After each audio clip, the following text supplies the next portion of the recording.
Welcome to Burlap Teachers. Enjoy the video. In this video, I will explain how to open your Kia Soul gas tank. First, always make sure your engine is turned off and the car doors are unlocked for safety. You'll find the fuel door release inside the vehicle, typically on the driver's side floor or lower dashboard. It often has a small gas pump icon. Simply pull this lever or press the button firmly to release the fuel door. For most Kia Soul models, the primary way to open the gas tank is from inside the cabin. Look for a small lever or button on the floor, to the left of the driver's seat, or sometimes on the lower dashboard. This control will have a gas pump symbol.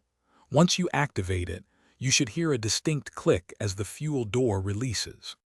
Hey everyone, if you're finding this video helpful, please hit that like button and subscribe to the channel for more useful tips. On another note, quick recommendation: life's too short for cheap socks. Seriously, go darn tough.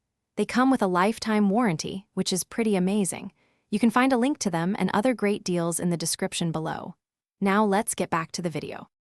If the internal release doesn't work, your Kia Soul has an emergency override.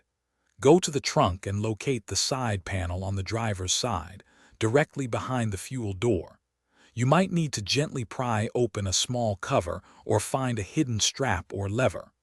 Pulling this manual release will open the fuel door, allowing you to refuel. Sometimes the fuel door might get stuck. This often happens due to ice in cold weather or a sticky latch. Try gently tapping around the door to dislodge any ice. You can also use an approved de-icer spray, but avoid radiator antifreeze. If it's a mechanical issue, a little spray lubricant on the hinge and latch can often resolve it.